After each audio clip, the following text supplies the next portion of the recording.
Turning our attention now to the Sidhu Moosewala murder case, the Delhi Police Special Cell have arrested the main shooter, Ankit Sirsa, in this case. His accomplice, Sachin Vevani, has also been arrested. This after a multi-state chase to arrest the two. Ankit Sirsa is the one believed to have shot Sidhu Moosewala from a close range. I'm going immediately across now to HGS Dhaliwal, who's joining us here, Special CP Delhi Police. Many thanks, sir, for speaking with NDTV.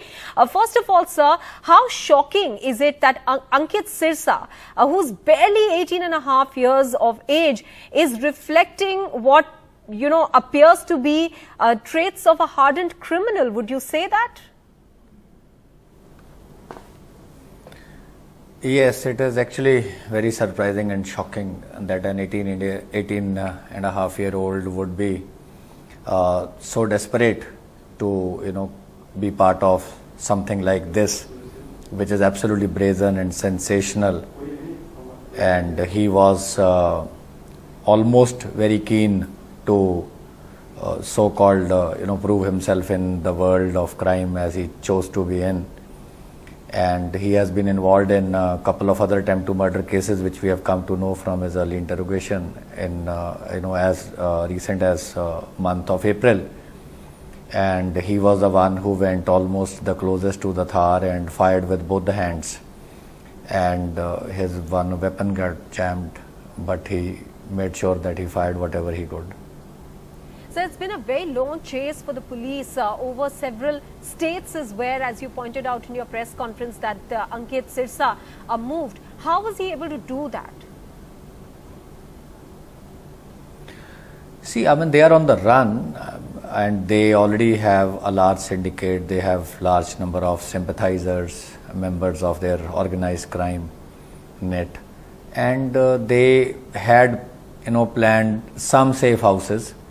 But because Special Cell has been chasing them so diligently, and we had multiple teams working on it, so they were made to, forced to change multiple hideouts. In fact, in last 34 odd days since the incident happened in Punjab, they have changed almost 34 to 35 hideouts.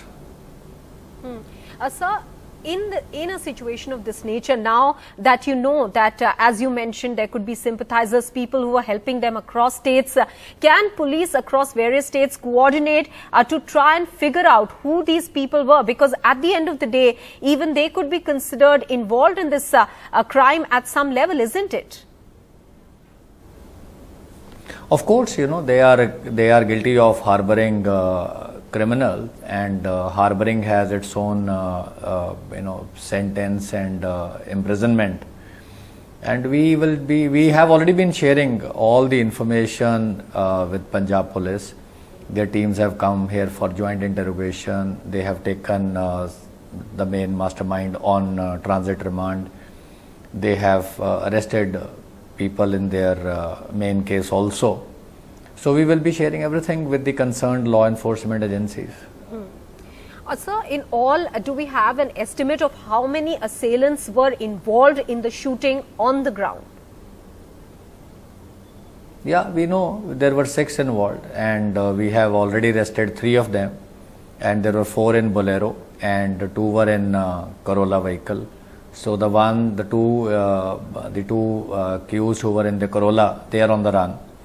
And out of the Bolero module, 3 have already been arrested and 1 is still pending. So the manner in which the crime was committed, does it show that it was well planned and they used the lifting of the security as an opportunity to carry out this crime? See, it is a very well planned crime. If you look at it, the person who handles them the bag, he doesn't know the identity of the person who receives the bag. The recipient doesn't know the identity of the person who is handing him over the bag. Then the shooters do not know, the 2 modules did not know each other's identity just right before the incident. And there was deliberate combination of, though there are 2 vehicles, but essentially 3 modules, because 2 shooters were from Punjab who were in Corolla, and the ones in the Bolero also were like in pair of two each. Though they merged, they stayed together a couple of days before the incident. But essentially, these safe houses, they did not know where they will be transported to after the incident. And they did not also know the real identity of the people who would be providing them the safe houses. They were not told in advance about the guest houses where they will be staying.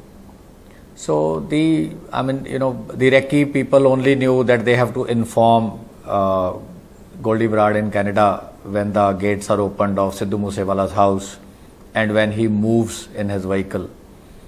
And that part was the recce person. And he did not know eventually, the exact details of as to what will pan out. And the shooters were also told to just wait. They were told to get ready few hours earlier. They were waiting in a few kilometers away from the scene of crime. And after the staging of incident also, if you really look at it, then the person who is very familiar with the area, he comes and picks them up. They leave behind Bolero vehicle. He transports them. They go through the agricultural fields also. They even hide at a tube well, and then their guest house is also planned for that day, and next day they are transported to same day at Fatehbad, then Tosham, then Pilani, then eventually Kutch, and from Kutch they move out and they go across 6 different states. So it's very well planned. Yes. Sir, that brings us also to the larger question of these gangs working on the ground in a border state like Punjab. How serious could it be as a security threat? Could these gangs be utilized for other nefarious activities? I think that's the broader question that many people have been asking. Of course, there is always a possibility, and law enforcement agencies are aware of this. Law enforcement and the crime and terror, they are always something which keep taking new forms. They keep undergoing various transformations, and that challenge, of course, law enforcement agencies are also aware, and we also try to be up to it to ensure that nothing serious happens, and we can maintain law and order and keep crime in check as much as we can. I'll go back to the first answer that you gave with regards to Ankit Sirsa, saying that it surprises you as well that an 18-and-a-half-year-old can show such signs of desperation as a criminal to make his mark in the world of crime. Those pictures that we've seen of him sitting with an AK rifle, also, I understand a bullet marked Moosewala. What does it speak about the criminal here? What does it take about the criminal? What does it say about him, about his mental state of mind? If I can they are very you. impressionable. No, I understand now. So they are, at that age, the youngsters are very impressionable, and if your influences sometimes in your life are not right and correct, there is a tendency for a juvenile to be, or somebody who has just stepped out of juvenility and come into adulthood just few months ago. And like in his case, he just turned 18 few months ago, to, be part of something which is as brazen as this incident.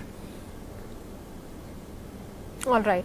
HGS Dhaliwal, many thanks for speaking with us after that breakthrough really of being able to nab the main shooter in the Sidhu Moosewala case. Many thanks, sir.